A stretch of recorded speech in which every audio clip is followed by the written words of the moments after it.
Welcome back, everybody. Welcome back to the canyon. Welcome back to another one of those. This truly is an installment of It Came From the Workbench. I had some intermediate time. I didn't feel like hefting more rocks or dirt right now, so I thought, I've got all those Gmade bags. We need to get Bill back together. And it's a good thing that I did, because here was the prime suspect here. So we're completely missing like 4 or 5 teeth on that side, but all told there's like 7 damaged there. And then if we come around to the other side, we're missing a couple half teeth over here. I had just spent all the time cleaning all this out. Plenty of Q-tips and everything else, because just shrapnel, like all those teeth. When I had initially taken this part out to check it, there was like 2 damaged teeth. So, if you've got damaged teeth, there will be more damaged teeth. So there are the bags. We've got the replacements. I have already installed, that's what it's supposed to look like. And as I was installing it, I noticed, you can tell here, the camera picks it up even better than the eye does. There is definitely a difference in color of the material. And while I do believe this to be a sintered gear still, it still has a little bit of granularity to it. You'll note it's a lot smoother. So they've definitely changed something of the spec of the gear in between what came in the kit and what they're offering now. I'm replacing them together. Ring and pinion go together, in my opinion. And you can see there's like a little bit more of a, I don't know, they're almost like fluted like a flower. Yeah, there's definitely a little bit difference there.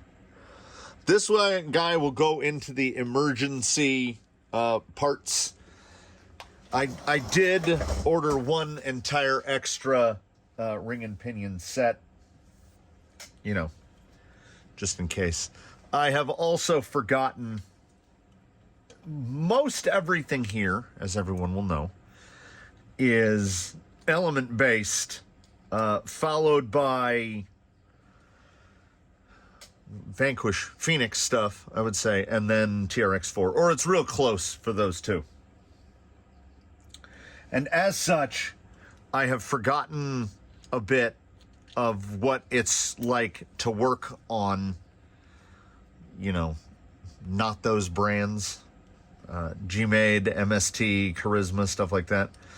There's always some kind of peculiarities when working with these. And this guy is absolutely no exception to that. The amount of stuff, what you have to disassemble to get a part out, you've got to take the whole thing apart. And the MST axle, let's talk about another rig while we're talking about this rig. The MST is worse.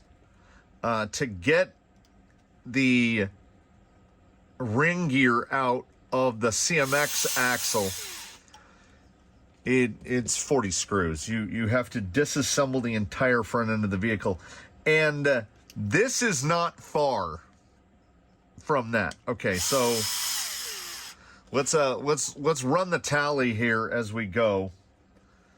Set screws to hold the deletes on. Okay, so that's 4.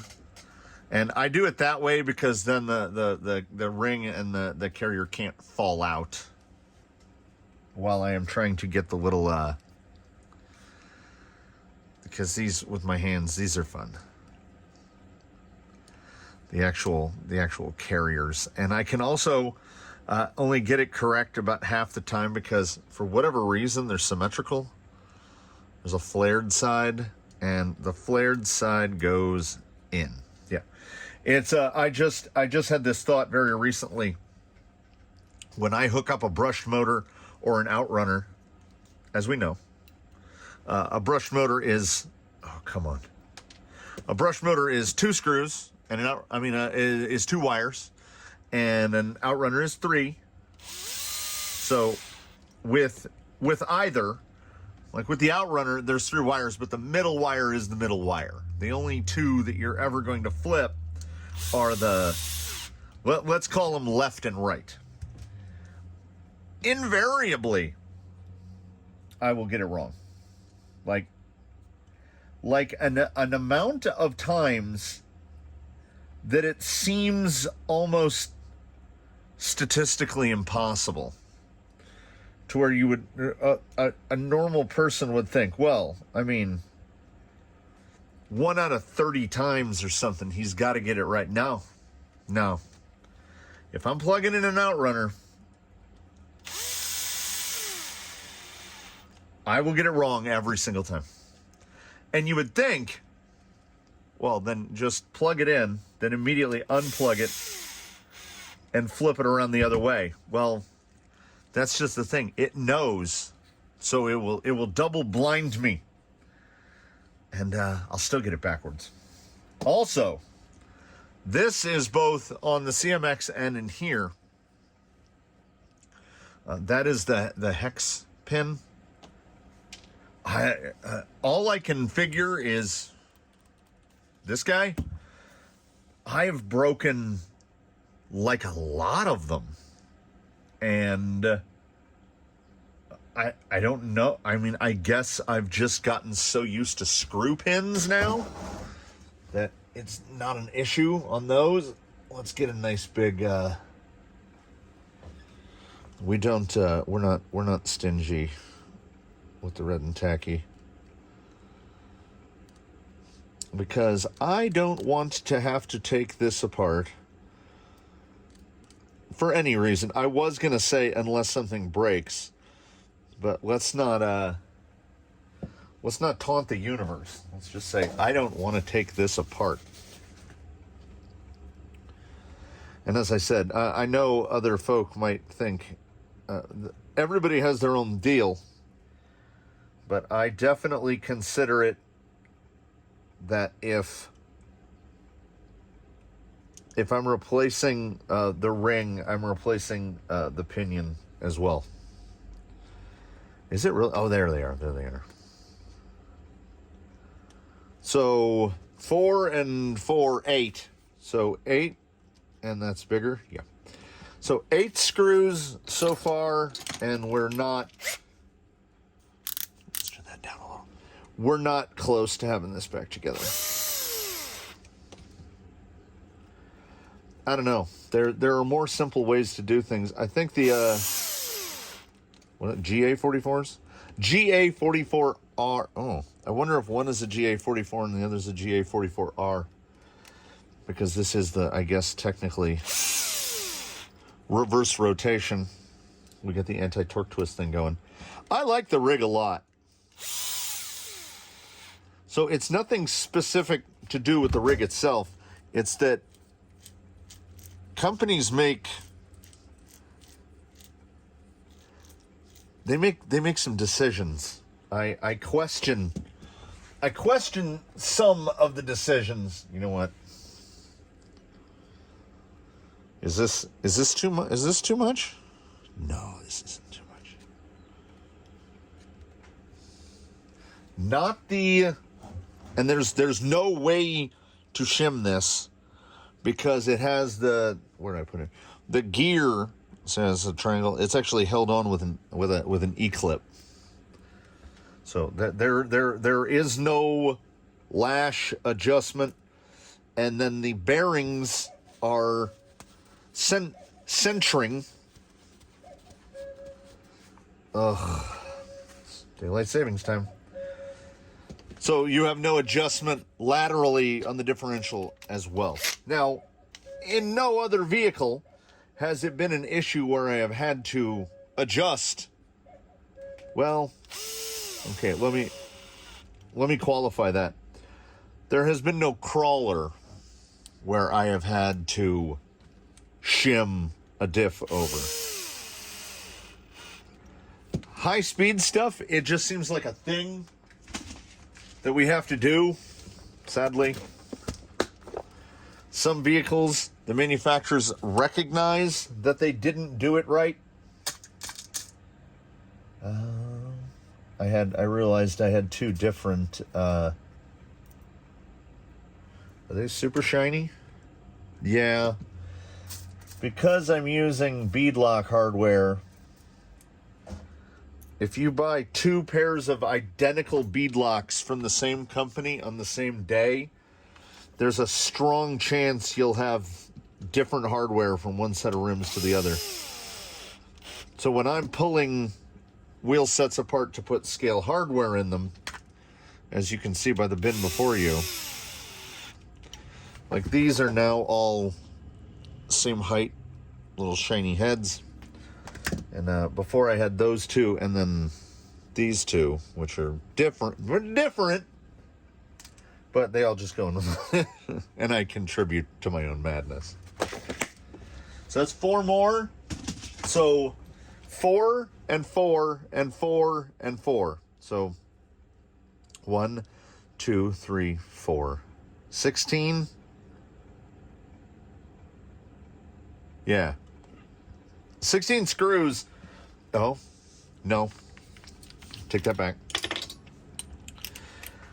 I almost said 16 screws to put the axle back together, but then you have to put the truss piece on. They make aluminum versions of these trusses, and I thought at least for the back axle, the truss would probably not be a bad idea. Not in stock, so we ordered all the way from Korea. Couldn't get that. So 16, 17, 18, 19, and none of these are optional. If you need to service the ring, the pinion, or both, you have to take 19 screws out. I can think of some offhand, like I'm trying to mentally picture a regular AR-44, and I want to say you have to take off 6 screws to get, and you don't even have to take the axle out of the vehicle. Because of this, I'll put some grease in there. You have to, for this axle in particular, you have to take the axle out of the vehicle. Luckily, we've got bins, and these little 2mm pins they're a pretty common item around these parts. I have come to the conclusion, over time, gradually, I think, if nothing else, we're in a position where it's a collision of parts from one manufacturer with parts from another. Because if I can manage to pick these up, I'm going to have to use. So this is what they do to us. There's that pin, and here's the pin I just picked up. They're both 2mm pins. This is too magnetic. Let's just point a razor knife at our hands. So see the difference in pin length? Millimeter. So I think if I'm using things that are within a millimeter of each other, maybe I had a pin that was just a hair too short, because obviously one that's too long won't fit. And then it allows you to over crank it down when you're, there's a little bit of it's a little bit of stuff going on the inside of there. Also very polished out on that inside, so it definitely rubs against the plastic, but the included hexes are beyond terrible. They're so bad. Yeah, well, just working on little fella last couple days, I pulled 3 broken pins out of him in various places. And it's not like we're feeding a ton of power into these things. The Fusion 1200 is not insanely overpowered. That feels better. So what we'll do, I'm going to get that put together. And then, as I like to hide things inside of other things, we'll do a little, that, I haven't squeezed them yet, but that rate looks real high. We'll put together at least one pair of the XD aeration chocks, which are going to go on here, and pull the incisions off. And we'll talk about those a little bit, and we'll see how that goes. And then, we'll probably take this guy out and give him a mush around. I'm most curious today on those aeration chocks to see, like the pistons. The pistons look very normal. This is like this. Hopefully, this will be like an 80 weight shock. I'm also really curious as to what that is. It'll be a journey. We're going on a journey together. And then let's not forget, he gets his he gets some hubs. And we might try some different tires on this guy today. I've got the deep woods with the 3D printed inserts are just kind of homeless right now because we've added some more tires. Might throw those on here. See how he feels on that. I don't know. Let me put this back together, and then we'll do some shock stuff. So the way I do this as well, you're gonna see the way I do it, because we're gonna go through the whole process of building one of these. I did the low tech rating on these. Right about 4 pounds an inch, which is a little stiff, but I get the feeling that these shocks are kind of designed with everyone in mind. They're not specifically rock crawling shocks. I have very little in the way of complaints about these, honestly. I think they go together well. I think there are some thoughtful touches, which we will get to. I appreciate, perhaps most of all, there's a number of highlights that I would like to focus on, and hopefully by going through the build process, I will remember what most of those things are. I kind of want them to come in order. So first and foremost, there are only, I don't count, we're not going to refer to the guys that go in the seal pack as O-rings. We will refer to those as seals, because they are almost always a different material and a different, like these are like, clearly they're going to be like urethane because they are clear. We're given 3 choices of piston: 2-hole, 3-hole, and 4-hole. I am going to opt to go with the middle. I do like a 3-hole. I recommend a good set of flush cutters if you're going to be doing stuff like this. That leaves us a little tabby, and then you just snip that tabby off. I try to use as little, call it what you will, X-Acto knife, hobby knife, whatever, because it is very difficult to be delicate with those. Now, these are very sharp, and you can mess some stuff up. So what I always try to do is cut perpendicular to the surface. Not like, don't just like go in like that. We'll even cut the wrench off. I've often wondered about the wrench. The included wrench. Many pairs of shocks include a little tool. I've often wondered if the flexibility, flimsiness, and borderline uselessness of that tool is by design. Like, they don't want to make it to where you can really get some grunt into it. So I generally, unless I'm having an O-ring issue, like with one of these guys, Buna O-rings are not super soft,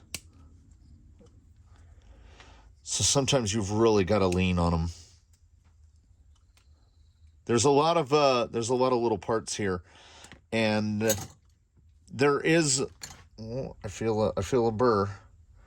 There is at least one potential point of confusion. Okay, yeah, see, there's a little focus. there's a notch there. That's important. And then right here, that's not where it cut off the tab, but there's still, you need to inspect these. The flashing, yeah, see, that's a big one. That's not going to go together with that out there like that. I'll try to cut it off as cleanly as possible. The O-rings, they use two sizes. There's a 3mm and then whatever these are. But there's one at the top and one at the bottom. And they don't mess about with, like, here's a size of O-ring for this, and here's another size for this.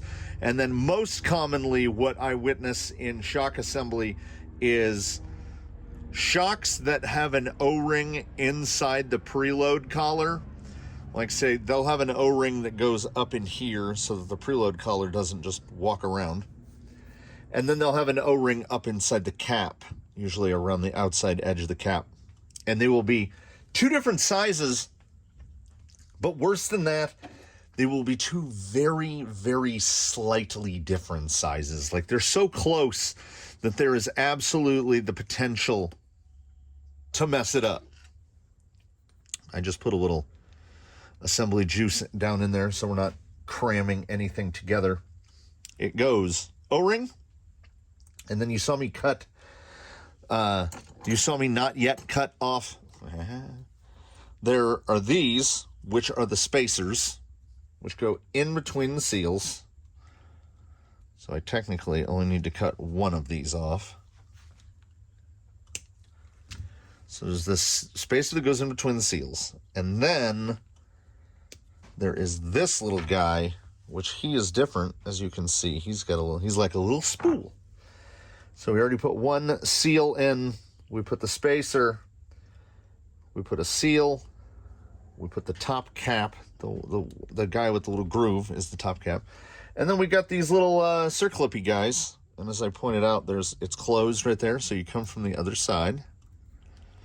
And these are proper cartridge shocks. It actually assembles into a little full cartridge. It might be the only time I've ever seen a cartridge shock where all parts of the cartridge are plastic. I'm not necessarily saying that's a bad thing. I'm just saying that I don't know if I've ever seen it done that way. Usually the cartridge body, like this part, will be metal, and then we'll fill the rest with plastic. 3-hole piston on the shafts are indeed 3.5mm. I am ordinarily not a fan of this, but because the way these shocks are built, like the E-clip's going really super easy, because of the way these shocks are built, it's not a problem. I mean, that's an 11mm piston. So 11mm ID, we got something good in one hand, and we got something kind of bad in the other. The good is that 11mm piston gives you a lot of, like, that's going to hold us a fair amount of oil. It's probably going to hold it a little better than something with a 6.5mm bore, 7mm bore. Will it look as scale? Well, no. I mean, that would be I can't fit it in the frame. That would be that would be a shock on your street-going car where the outside of the body is the size of a paint can. So we don't tend to see that. Now, worthy of note here, and I definitely recommend not forgetting to put your O-rings on. My brain moves faster than my hands by a good amount. So one O-ring goes down here. No problem. And never put your O-rings in dry. So a little bit of this guy, spread it around, because you have to put them together like this. You have to put the piston into the cartridge, and then that threads in from the bottom. And I recommend going slowly and using no tooling, because we want to make sure that we're not pinching any O-ring. We don't want any O-ring popping out. Now, if it looks like the O-ring is all seated, we will take the crappy wrench. And now, of course, our hands are covered with O-ring lube, so we can only get so tight. All right, and that's pretty clean. And why you have to assemble it that way is I can go, and it doesn't go any farther, because the body is actually smaller right there. And I thought, oh, this is a good idea for a couple of reasons. First of which is you can't overextend the piston upwards while filling it and push the piston out into open air, because so long as it's filled with oil to a proper height, they are aeration shocks, but you want more oil than air. We will thread this bottom on. Might as well do it now. I think I said in my head that we're doing Traxxas 80 weight. We are. You also have to put the preload collar on in advance. I thread it down a little ways because these are external caps, and I prefer an external cap a lot over internal caps, because internal caps take up volume, and I would prefer to avoid that if at all possible. I then do something that is not 100% necessary, but it is recommended. The aeration screw goes in there, the bleeder screw, as I call it. I just run a couple threads in so that there's not the chance of, when we dial in they call it an aeration screw, I call it a bleeder screw, so that when we dial that in, there isn't a chance of it like hogging out the plastic and then you don't get a good seal, because we don't want that. I know everybody's got a different methodology for filling them. I put the piston up to about halfway. I fill to the top, and then I just pull it all the way to the bottom. And a massive air bubble will come up because it's all the air that was below the piston. I fill up just below the top. Let's see, there's just one more bubble. And not having to deal with diff oil for this, that's a big plus. Much like the Swiss flag. So one little last air bubble coming up. It's not critical to get them all. But I neglected to do a step. I need to find something to set the shock on so it doesn't tip over. This is under prep for over prep. Oh, nice. Found some foam. I mentioned same size O-ring because it has that flat land at the top of the body. So the O-ring will just drop in there. But then obviously it's not like retained in any way. So what I do is take a body. A smart person would do all four of these at once. And then once it does that, you've seated the O-ring down in there, and then you don't have to worry about it anymore. No need to do any juice on the top because we've got excess oil. We've got a little meniscus there. It's coming up over the top. We will thread this down. And because it's an O-ring onto a flat, we're not having to deal with a groove. Just finger tight down on there. Grab an extra for the drizzle that we know that is coming. This is one of the few things in life I do manually. We cycle this guy up.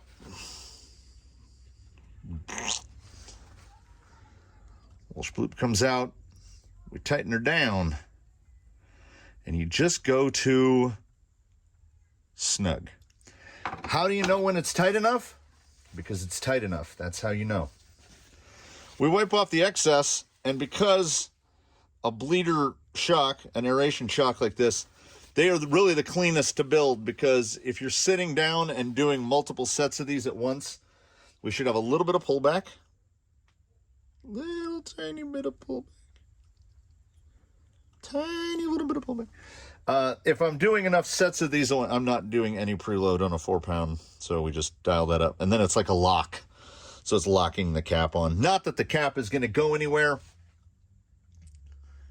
but if you build enough of these in close enough proximity to each other, you get such a good idea of how much oil needs to go in them that you're basically not squeezing any extra oil out.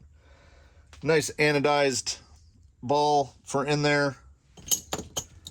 Pop that in with the plier, and this shock is built, which leaves me with just one to go. because I already built the rears and installed them. And they feel amazing. And I think if they had if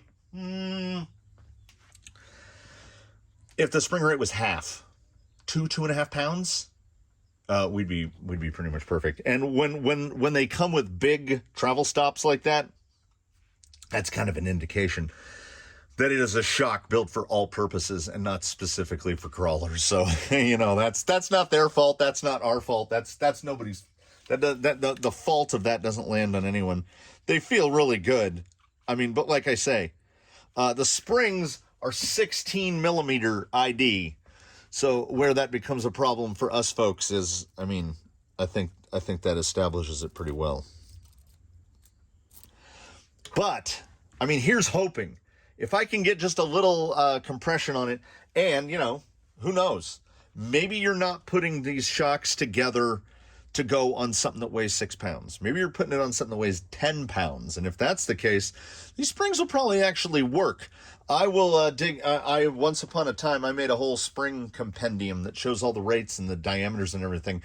And my brain doesn't have enough free blocks to store that data. So I literally have to go back and look up my own data sheets that I made to find out what springs will fit. Because hopefully I can find some 16 millimeter ID springs in about a 2.5 pound rate. And if I do, I will get those. I will put them on this gentleman, and I think we will be set to go. But I am anxious to see how he will side hill and whatnot with them. So, lest you sit through another 15 minutes of someone assembling a shock, I'm going to put this last one together.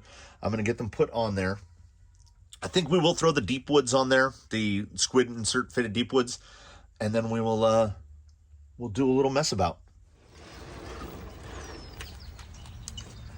Two unsurprises of equal intensity. One, it sounds so much better. The other being, 4 pounds an inch.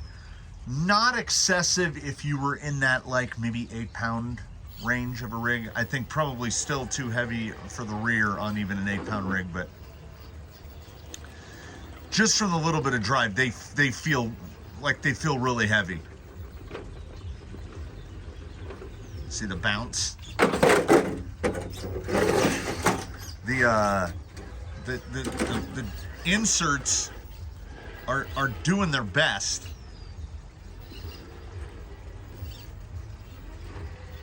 And obviously, it's really nice on 3D printed. I also think, at least partially related, I really like the look on that particular set of wheels.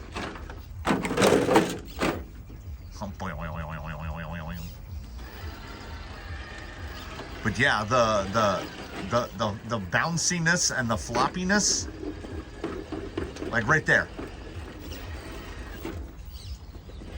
It's just pitching around because even with the amount of damping that we've got, the shock still feels smooth. I don't have any negative thing to say about the shock. It's just that a 4 pound per inch spring, I'm pretty sure I don't have anything running 4 pounds an inch. Descent looked nice. Yeah, but you can just see the lift because there's no real effective compression. Now, when you get into even there, it's really peg legging because it can't. I don't think I can apply enough transverse force to compress that driver rear all the way.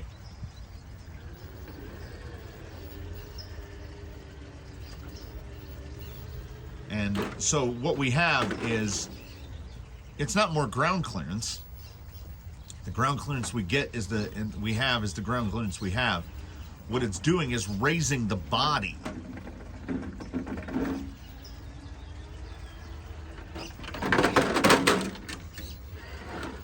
They're just so they're so stiff that it really puts you into that territory of like the when it's gonna roll is kind of unpredictable, because it's kind of it's kind of snapping out.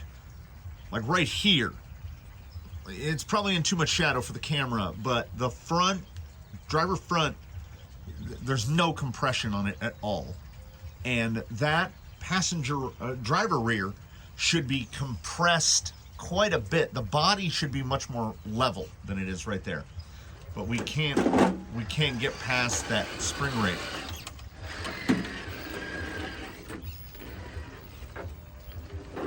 Yeah, that slip right there. Now, I will say, the shocks went together nicely and they feel good. Just, it is definitely a potential, it is a realized potential problem that the spring rates are so heavy. Because even right there, okay, so we've got load, we've got that passenger rear loaded, and you can see the gap. In that position right there, that spring should be collapsed all the way.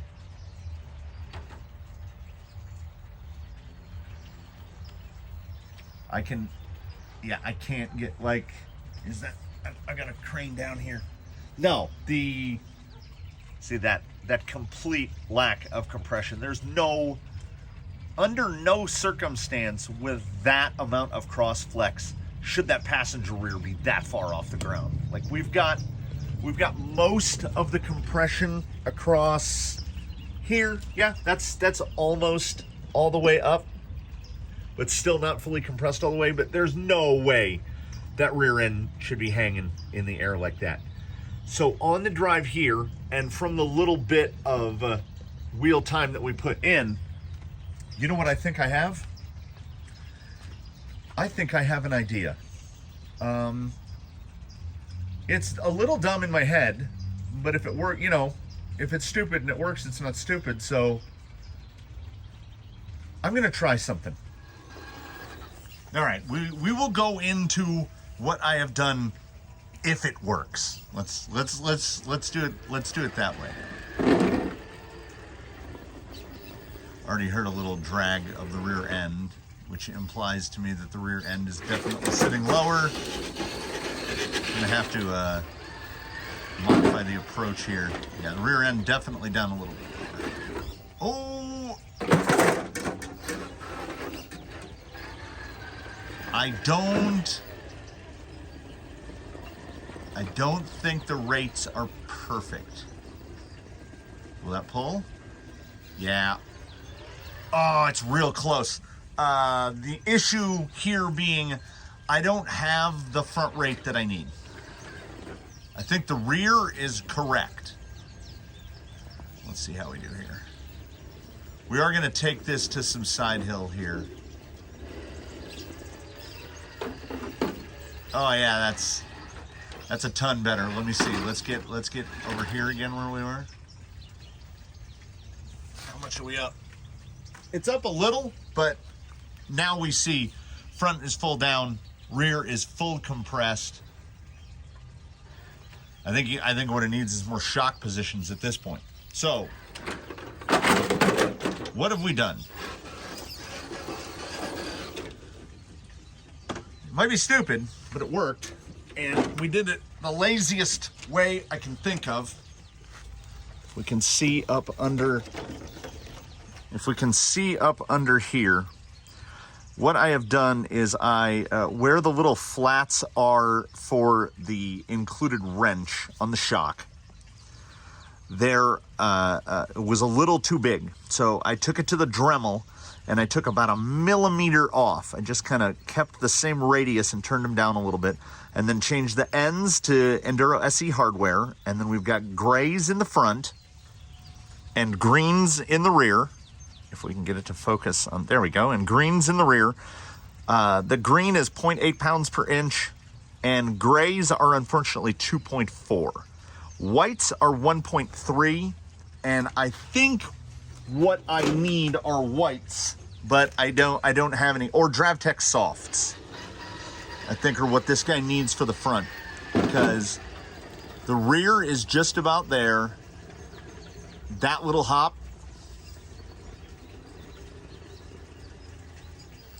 we can work through it,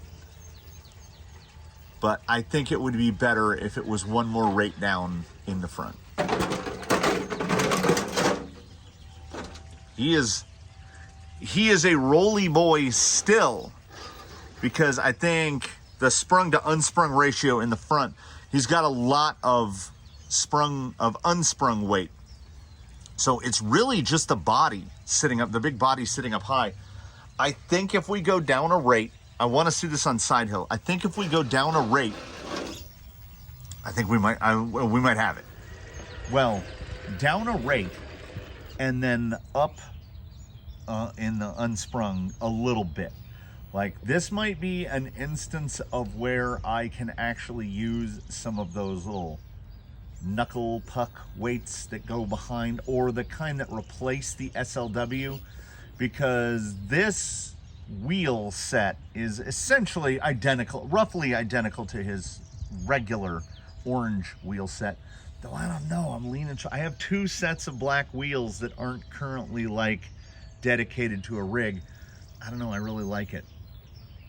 I don't know if these are going to be the tires 1904s can go on. We've got another couple sets to test. I don't really notice that dramatic of a difference. I also have an unmounted set of deep woods that don't have inserts, so we're not ruling out that he goes on to deep woods from the 1904s, and the 1904s move around.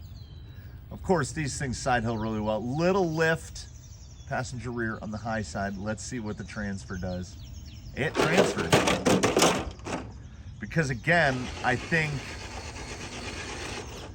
the front rate and or okay, yeah, you can see like it tips and then back. This guy, it just occurs to me, does not use body mounts. It mounts to the bumpers. So I can fabricate some towers pretty easily for this guy. Yeah, front drive is really good. Front drive is really improved over both the Incisions and these guys with the 4-pounders. Obviously, the 4-pounder is too much. Let's see how well we can manage to transition back onto here, because this is kind of the opposite, where instead of loading the low side rear, we're gonna load the low side front where there's already a lot of weight. So, but again, this is a rollout. He is moving glacially slow, and my brain is desperately trying to figure out which way do I push that stick. I want to turn down. I want the wheels to point down the hill, which I think is opposite.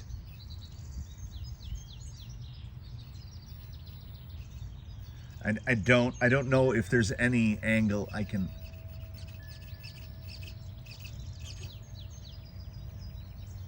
Bring it down, bring it down. This guy, in terms of self-righting, it has to be the Buffalo. I virtually never have to walk to pick this guy up. He either rolls to wheels, because his CG is pretty low, and I think we've actually improved the CG a good bit going from the Incisions to these with the little baby springs. Yeah, that we would see a little bit of collapse there in the front, like the front would be collapsing over. But because the shocks are a bit shorter stroke, it wouldn't lift that high side. The high side's not lifting now. It's just we're not getting that compression in the front end that we are in the rear. There's the lift. We turn down into it, we should be able to force it back down. But rear end's washing a little bit. There. So we are definitely closer than we were before. because it seems like my MO is if something is more trail oriented than it is pure crawling oriented, I will try to retain some of that trailness, like a little bit of speed. This thing's got a 2-speed, they can get it pretty brisk. But I want things to be able to crawl.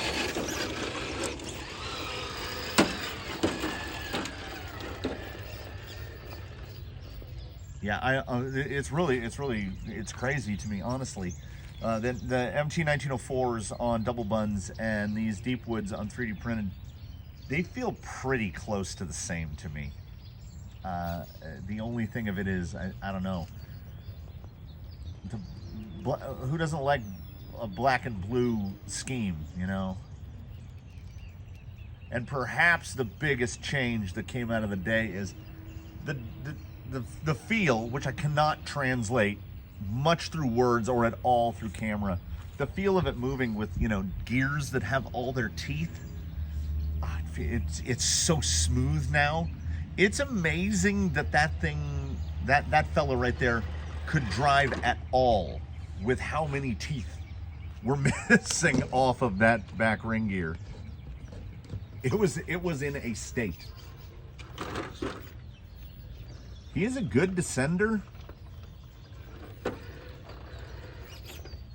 Yeah, the compliance here is as good as it's been since this guy joined the fleet.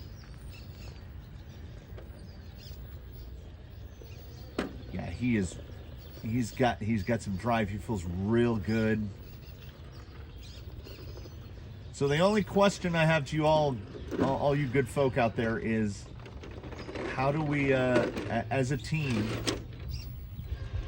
how do we feel about the black wheel? Like, are we sold on the orange?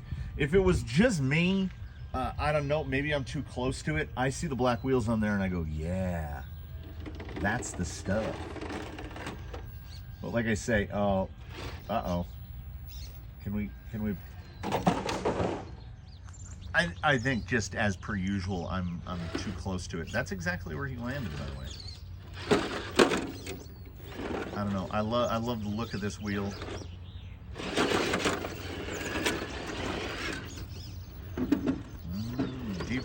The Deep Woods heard me say that I thought the MT1904s were every bit as good, and then they were like, no, they're not. I don't know. I'll crowdsource. What does everybody think about the black wheel?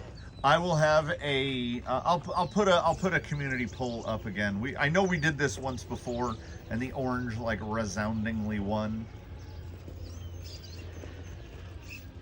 If I could get a little Halloweeny, if I could find orange shackles for the bumpers or black shackles for the bumpers, maybe orange wheels with black rings instead of full oranginess.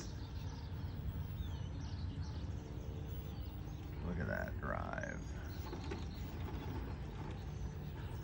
And all of that little that shutter, not that there's much, but that shutter up at the top, that's that front spring ring just being too high. And I'm staying in the throttle here. If he can clear that one rock, yeah, he is a superb descender. I don't want to say now. I just think in general he descends really well. And that spring, that front spring is so close. I worry that a white will be too big of a jump down from the gray. Just trying the straight on approach here. Shuttle, shuttle, shuttle, shuttle. Pivot on the bumper. Yeah, he is. Can I get out? There it is. If I had two hands to do this with, I would have gotten it on that pull. There it is. This guy is real good. This guy's real good. He does not need much. Pull off the belly up. So, give me your opinions on the wheel choice, the wheel selections. Yeah. Again, I'm gradually getting the feel for driving one-handed. Okay, it's this type of stuff that I shifted into second gear. I'm going to break more gears. So I think aside from that, the little spring rate bit and potentially moving some tires to some, around on some wheels, I think Bill is getting pretty close. After I mentioned that he doesn't get stuck, I've gotten him stuck like 4 times in the span of a minute. All I want to do is an outro. So I'm just gonna put the controller in my pocket and outro this. Thank you all for watching as per usual. Please do comment below. Like if you liked it, subscribe if you haven't, consider channel membership. Things like channel memberships and when people are lovely and kind enough to drop things like super thanks in the comments and stuff, those are the things that bolster my integrity and lessen my desire to accept sponsorship offers that I ordinarily go, ugh, I don't. I've seen some pretty good VPN ones now. Jay Foreman does them amazingly, but I don't want to be that guy. I want to be this guy. I know you can't see anything except a static image, but I want to be this guy. So let's pan over here to the to this side right here, and we will bid you adieu for today. Here she comes, George. And we will we will see you in the next one. We both hope that in between now and when we meet again, you do your very best. Have a good one, and we will see you next time. I don't know where you're going. I'm not going in the house yet. Yeah, she heard house. Are you waiting for me? You waiting for me, old timer? Yeah, she's waiting for me. All right. I'll see you next time, everybody. Say goodbye, Jage.